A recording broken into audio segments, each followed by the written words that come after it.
Friends, आज हम पढ़ेंगे कक्षा 10 का अध्याय 2 बहुपद।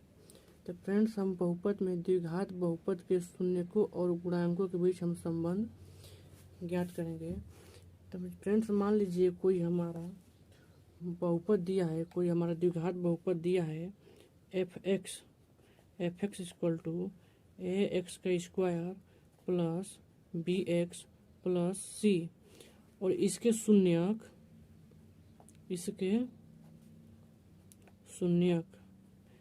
शून्यक दिया है अल्फा बीटा है।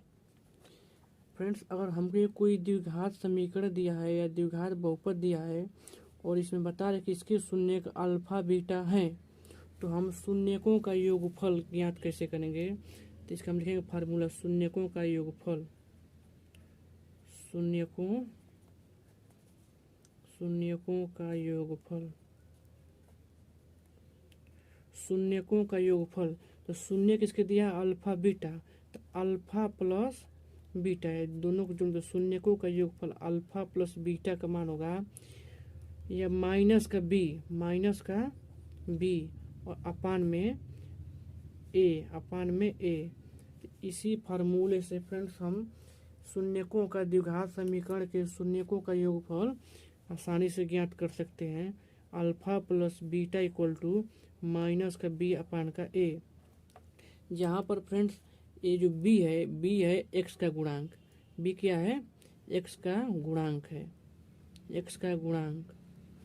और अपान ए है, तो ए जो है ए एक्स स्क्वायर का गुणांक है,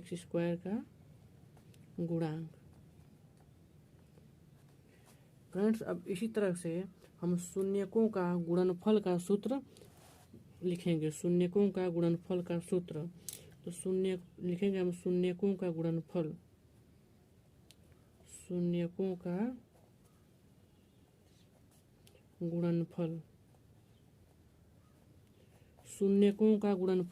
तो फ्रेंड्स, हम अल्फा और बीटा को आपस में गुणा करेंगे। तो alpha into beta equal to, इसका फार्मूला होता है सी, तो सी अपान का ए।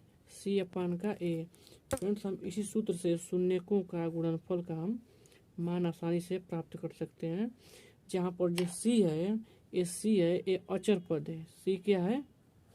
अचर पद। सी जो का मान है ये अचर पद है, और ए जो है ये एक्स स्क्वायर का गुणांक है। फ्रेंड्स, हमें इसमें ध्यान देने वाली बात यह है कि इस समीकरण में जो ए बी और सी ये दिया है, ए बी और सी ये हमारा तीनों क्या है? अचर पद है। इसको हमको पहले ही बता देना चाहिए था, लेकिन चलिए कोई बात नहीं, ये हमारा क्या है? अचर पद है। फ्रेंड्स, हम उदाहरण को लेकर समझेंगे। एक हम एग्जाम्पल ले रहे हैं, एक एग्जाम्पल से इसको हम समझेंगे कि शून्यकों का योगफल और गुणनफल कैसे ज्ञात करेंगे। तो फ्रेंड्स, मान लीजिए हमारा कोई द्विघात बहुपद दिया है 3x का स्क्वायर प्लस x और माइनस का 2, और हमें पूछ दे कि शून्यकों का योगफल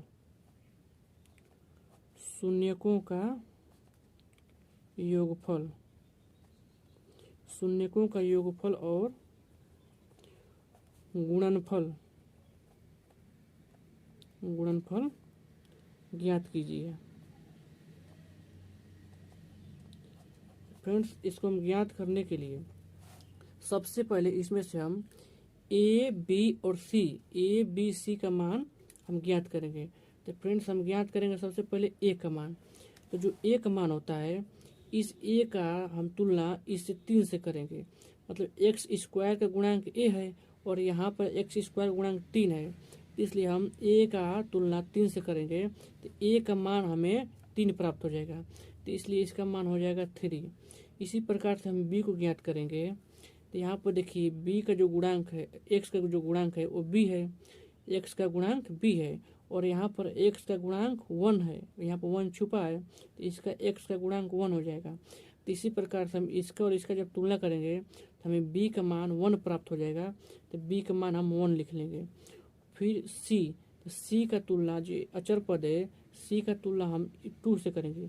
तो c का मान दिया है -2, तो c का मान हो जाएगा -2। अब इसी प्रकार से हमें a और b और c तीनों का मान प्राप्त हो गया। अब इसलिए इस तीनों के मान से हम शून्यकों का योगफल ज्ञात करेंगे। तो हम लिखेंगे शून्यकों का योगफल, शून्यकों का योगफल। शून्यकों का योगफल होता है alpha plus beta. Alpha plus beta आपको हमें बताए हैं माइनस का b अपान का a। तो यहाँ पर हम लिखेंगे माइनस का b, तो b का मान दिया है 1, तो हम अब माइनस, यहाँ पर माइनस है तो यहाँ पर माइनस लिख लेंगे। अब b का मान दिया 1, तो यहाँ पर हम 1 लिख लेंगे। फिर अपान a का मान दिया है 3, तो इसलिए यहाँ पर इसका मान रख लेंगे हम 3। इस फार्मूले से हम शून्यकों का योगफल ज्ञात करिए। तो इसके शून्यकों का योगफल -1/3 हो गया। अब इसी प्रकार से हम शून्यकों का गुणनफल ज्ञात करेंगे। शून्यकों का गुणनफल, शून्यकों का गुणनफल alpha into beta. Alpha into beta का हम फार्मूला आपको बताया है c अपान का a। यहाँ पर c का मान दिया है -2, तो हम लिख लेंगे यहाँ पर -2 अपान a का मान दिया है 3, c अपान a, तो a का मान दिया है 3, तो यहाँ पर लिख लेंगे 3। तो इसी प्रकार से हमें शून्यकों का गुणनफल प्राप्त हो गया -2/3। फ्रेंड्स, अब इसके बाद हम समझेंगे कि द्विघात समीकरण के शून्यकों से द्विघात समीकरण बनाना। हम जानेंगे शून्यकों से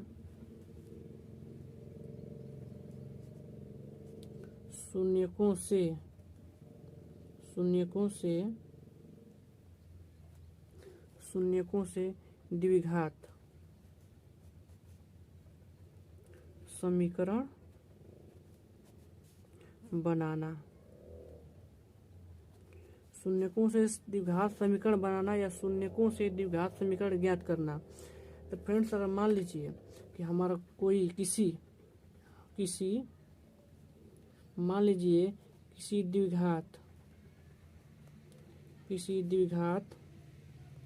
समीकरण, किसी द्विघात समीकरण के मूल अल्फ शून्यक, किसी द्विघात समीकरण के शून्यक अल्फा कामा बीटा हैं, अल्फा कामा बीटा हैं, तो वह द्विघात समीकरण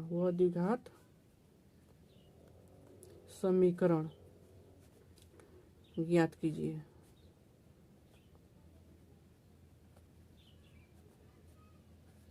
वह द्विघात समीकरण ज्ञात कीजिए। फ्रेंड्स, मान लीजिए किसी द्विघात समीकरण के शून्यक हमें दिया है अल्फा और बीटा, और हमसे पूछे तो वह द्विघात समीकरण ज्ञात कीजिए। तो इसका फार्मूला होता है, इसका सूत्र होता है x का स्क्वायर माइनस का x इंटू कोष्टक में alpha plus beta. Alpha plus beta मतलब शून्यकों का योगफल प्लस शून्यकों का गुणनफल अल्फा इंटू बीटा। फ्रेंड्स, इस समीकरण से, इस फार्मूले से हम द्विघात समीकरण को ज्ञात कर सकते हैं। फ्रेंड्स, अब हम इसे उदाहरण लेकर समझेंगे। मान लीजिए हमारे उदाहरण में दिया एग्जाम्पल में फ्रेंड्स अगर दिया है किसी द्विघात समीकरण के शून्यक, किसी द्विघात समीकरण के शून्यक, किसी द्विघात समीकरण के शून्यक दिया है 2,3 हैं, तो वह द्विघात समीकरण बताइए। वह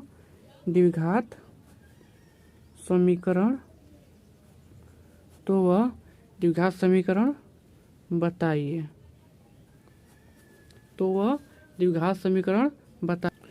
फ्रेंड्स, हमसे पूछे तो वह द्विघात समीकरण बताइए।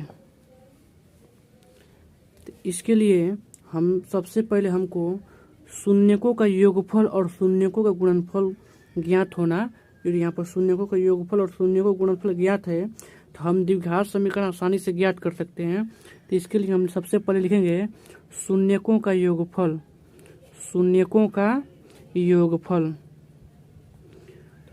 शून्यकों का योगफल अल्फा प्लस बीटा, इसमें अल्फा का मान दिया है 2 और प्लस बीटा का मान दिया है 3। तो इसको जब हम ऐड करेंगे तो इसका मान हो जाएगा 5।